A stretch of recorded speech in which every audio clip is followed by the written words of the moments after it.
एक रेखा और एक समतल के बीच का कोण हम लोग देखने जा रहे हैं। तो हेडिंग हमारा रहेगा एक रेखा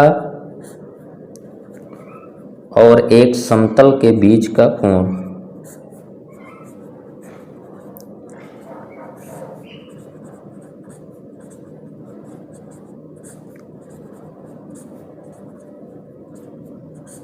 angle between a line and a plane.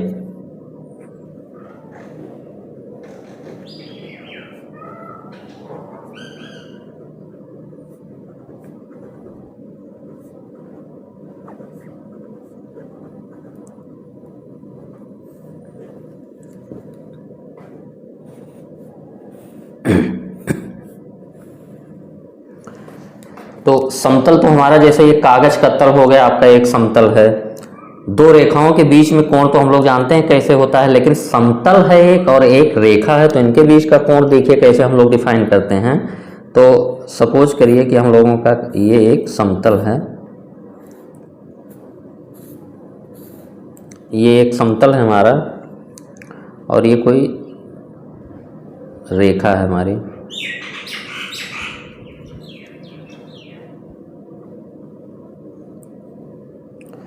तो समतल और रेखा के बीच का कोण हम लोग परिभाषित करते हैं। हम लोग समतल पे अभिलंब डालते हैं, यानी 90 डिग्री वाली एक रेखा खींचते हैं जो समतल पे लंब होता है। तो उस अभिलंब और रेखा के बीच का कोण अगर थीटा है, तो हमारा जो रेखा और समतल के बीच का कोण जो हो जाता है वो 90 माइनस थीटा हो जाता है। ये हमारा अभिलंब हो गया।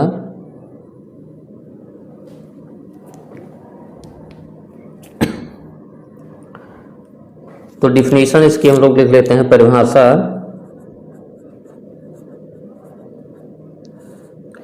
कि एक समतल और रेखा के बीच का कोण, अगर समतल पे हम लोग अभिलंब डालें और उस अभिलंब और रेखा के बीच का कोण अगर थीटा हो, तो हमारा समतल और रेखा के बीच का कोण 90 माइनस थीटा हो जाता है। तो हम लिखेंगे एक रेखा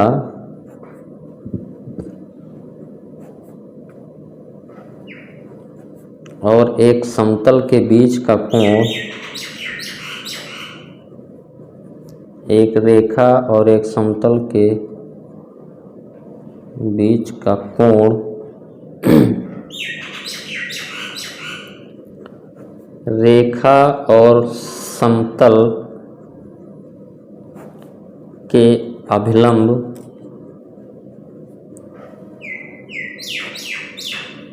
के बीच के कोण का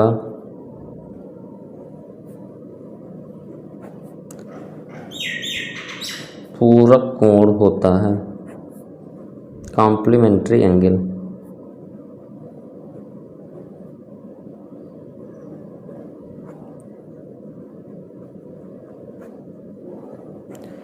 कहने का मतलब है कि अगर कॉम्प्लीमेंट्री एंगल पूरक कोण बोलते हैं हमारा, जिन दो कोणों का योग 90 डिग्री होता है उनको पूरक कोण बोला जाता है। तो थीटा और 90 माइनस थीटा ये हमारे दो कोण हैं, इन दोनों का योगफल हमारा अगर किया जाए तो थीटा प्लस 90 माइनस थीटा बराबर ये 90 डिग्री हो जाएगा। तो थीटा का पूरक क्या होगा, ये 90 माइनस थीटा, इसको क्या बोलते हैं, ये थीटा का पूरक कोण है। तो अगर किसी भी समतल पे अभिलंब और रेखा के बीच का कोण थीटा है, तो हमारा रेखा और अभिलंब के बीच का कोण 90 माइनस थीटा हो जाता है। तो इसको भी लिख लेते हैं, यदि रेखा और समतल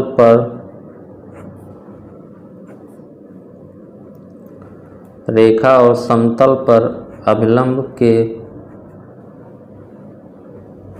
बीच का कोण थीटा है, तो समतल और रेखा के बीच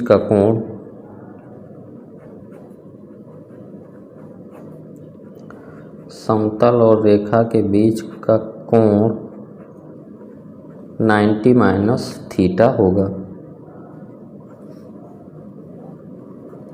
क्योंकि हम लोग जो निकालेंगे वो समतल पे अभिलंब और रेखा के बीच का कोण ही निकालेंगे, यानी थीटा ही सबसे पहले हम लोग निकाल पाएंगे। क्योंकि किसी भी समतल का समीकरण जब दिया रहता है तो उस पर अभिलंब हम लोग पता कर लेंगे, तो वो अभिलंब और उस रेखा के बीच का कोण हम लोग निकालेंगे। तो सीधा सीधा पॉइंट ये हमारा हो गया। जो बेसिक बात है, अगर इसको कहा जाए कि किसी समतल और रेखा के बीच का कोण हमारा क्या होता है, कि अगर समतल पर अभिलंब और रेखा के बीच का कोण थीटा है तो समतल और रेखा के बीच का कोण हमारा 90 माइनस थीटा होता है। तो इसका हम लोग सदिश रूप सबसे पहले देखेंगे।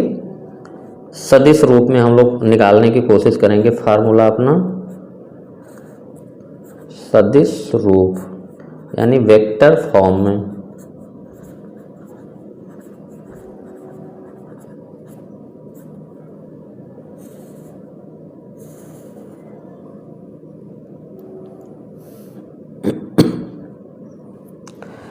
तो वेक्टर फॉर्म में तो हमारा जो इक्वेशन दिया होगा रेखा का और तल का, वो वेक्टर फॉर्म में दिया होगा। तो हम लोग लिखते हैं माना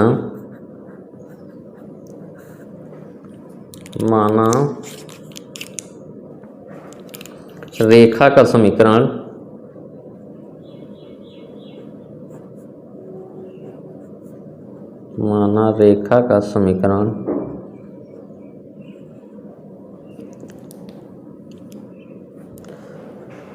R equal to a plus lambda B है तथा समतल का समीकरण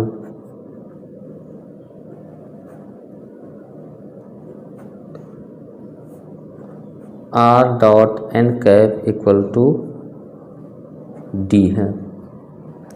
तो अगर हम लोग समीकरण को ये जो दिया है, अगर इसको हम लोग समझते हैं तो फिर एंगल निकालना आसान हो जाएगा।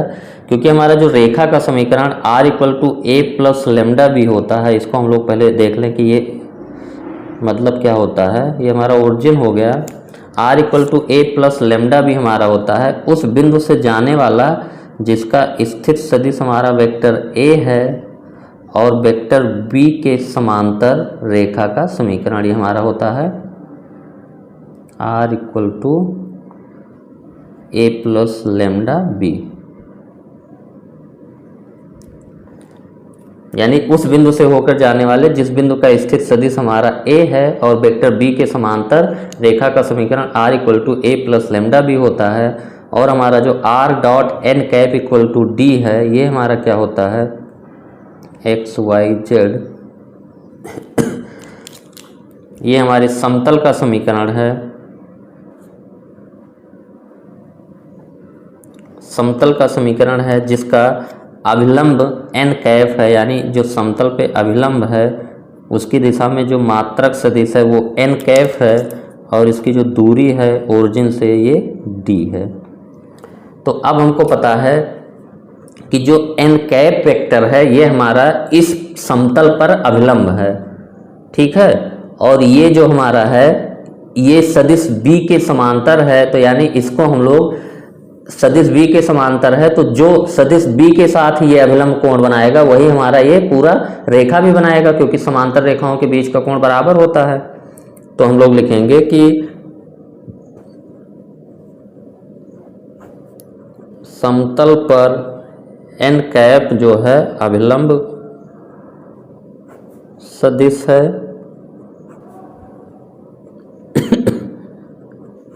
तथा रेखा सदिश बी के समांतर है। तो इसका मतलब जो हमारा दोनों के बीच का कोण हो जाएगा, समतल तथा रेखा के बीच का कोण, समतल तथा रेखा के बीच का कोण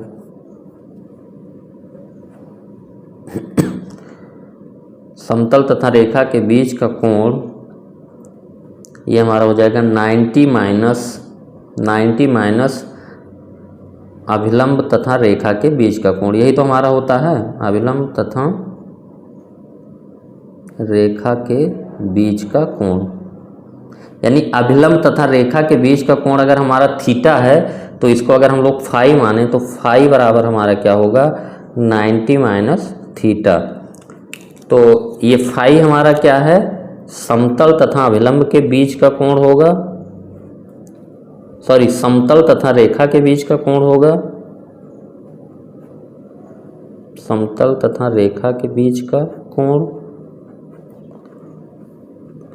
और ये थीटा हमारा क्या होगा, ये एन कैप और बी के बीच का कोण।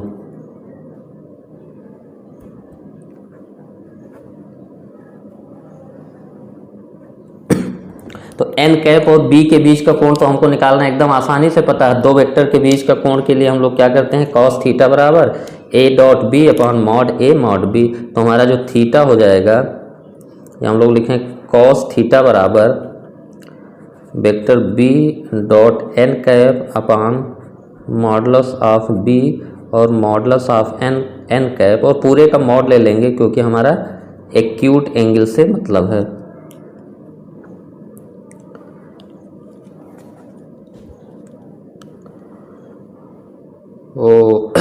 तो हमको क्या चाहिए, फाई चाहिए। तो फाई इक्वल टू क्या हो जाएगा 90 माइनस थीटा।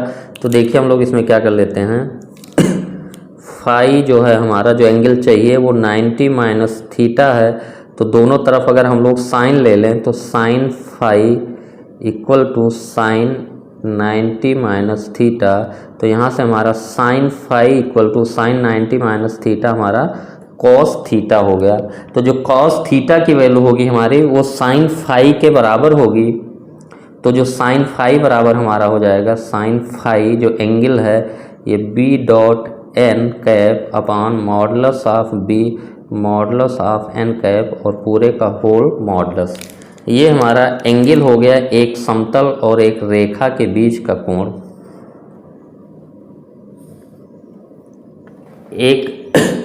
इसको तो हम लोग फार्मूले को लिख लेते हैं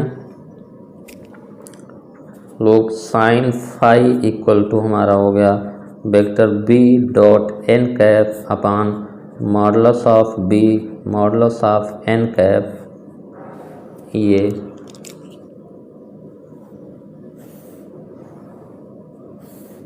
ये इसको हम लोग एक्सप्लेन कर लेते हैं। ये समतल r dot N cap equal to D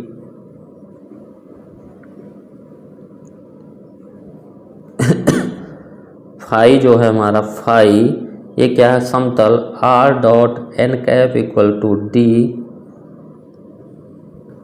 और रेखा r equal to A plus lambda b के बीच का कोण है। तो आपको केवल इतना याद रखना है कि r dot N cap equal to d हमारा समतल का समीकरण है और रेखा r equal to A plus lambda B है। तो इन दोनों के बीच का कोण होगा b dot N cap upon mod b mod N.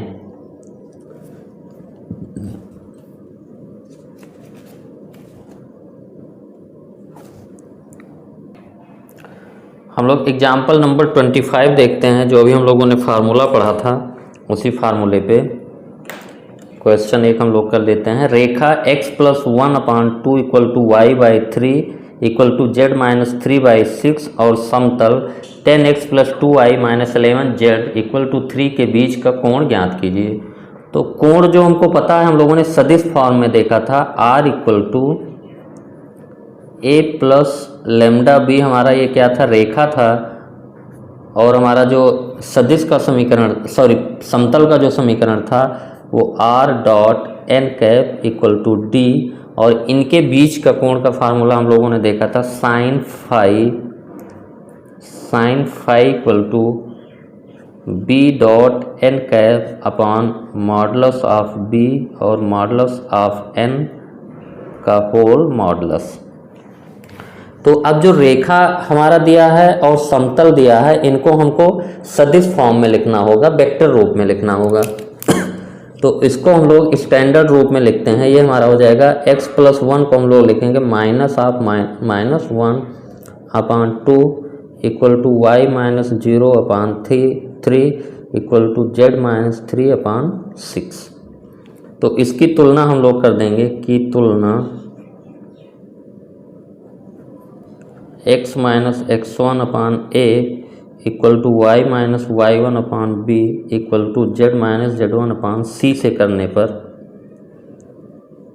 क्योंकि ये हमारा जो स्टैंडर्ड समीकरण होता है रेखा का x1 y1 z1 से जाने वाली और उस सदिश के समांतर जिसके दिक् अनुपात a b c हैं। तो यहाँ से हमारा जो x1 की वैल्यू आ गई ये -1 और y1 की वैल्यू आ गई 0 और z1 की वैल्यू आ गई 3 और a की वैल्यू आ गई 2, b की वैल्यू आ गई 3 और c की वैल्यू आ गई 6।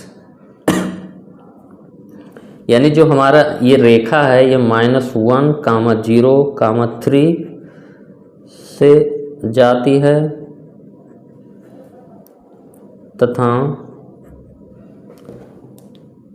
तथा सदिश जिसका दिक्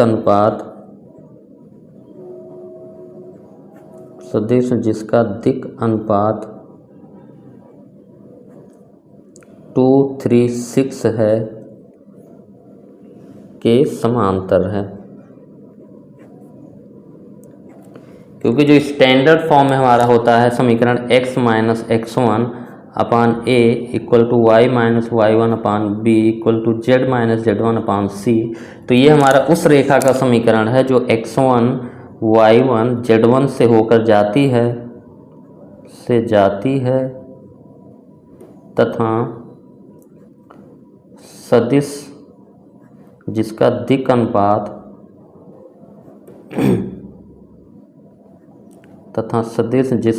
अनुपात ए बी सी है के समांतर रेखा का समीकरण है।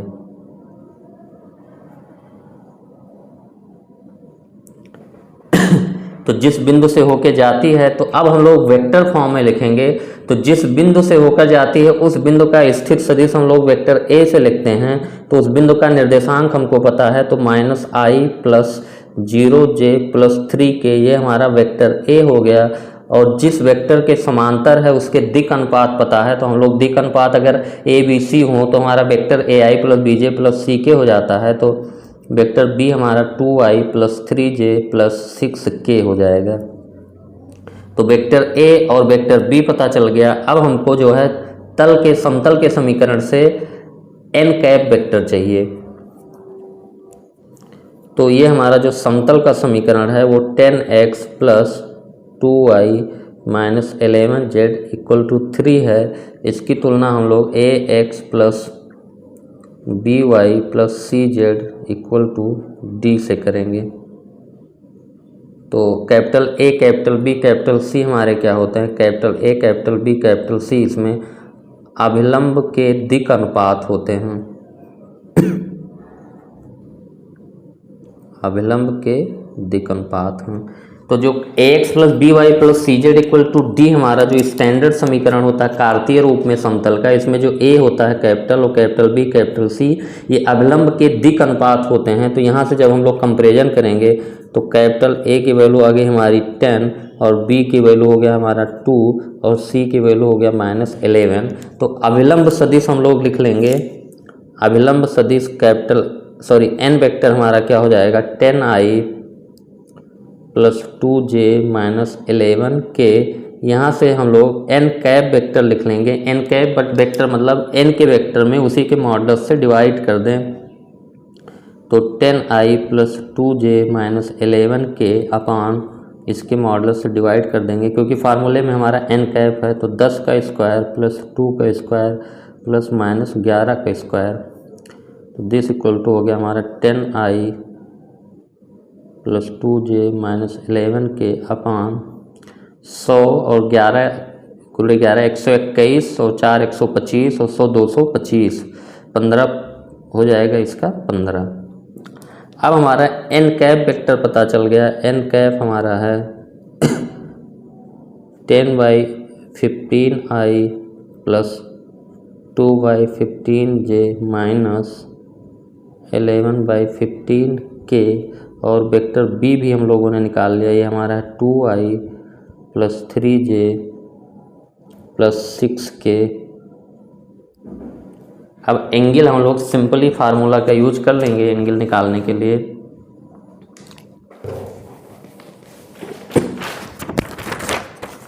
एंगल के लिए जो हमारा फार्मूला यूज हो जाएगा साइन फाई इक्वल टू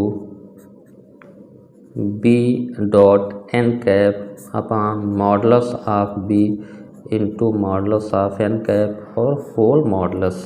तो यहाँ से हमारा जो एन कैप वेक्टर है वो 10/15 प्लस 2/15 माइनस 11/15 है और b equal to 2i plus 3j plus 6 इसकी वैल्यू हम लोग इसमें पुट करके वैल्यू निकाल लेते हैं। तो साइन फाई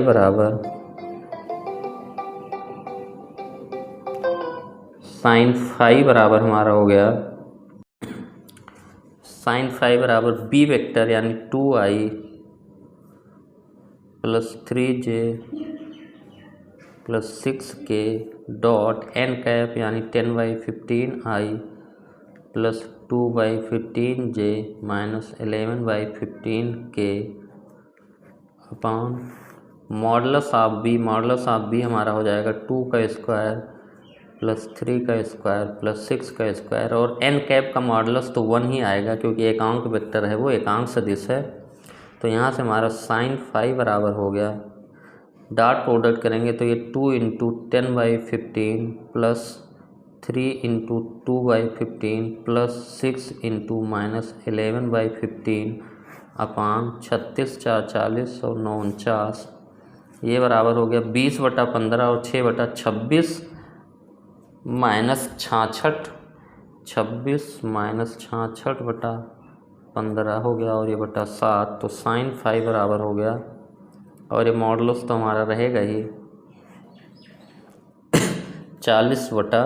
ये हो जाएगा 40/15। तो ये 40 को हम लोग अगर 5 से काटें तो 8/3, तो ये हमारा हो जाएगा 8/21। तो यहाँ से हमारा जो फाई एंगल आ गया साइन इनवर्स 8/21।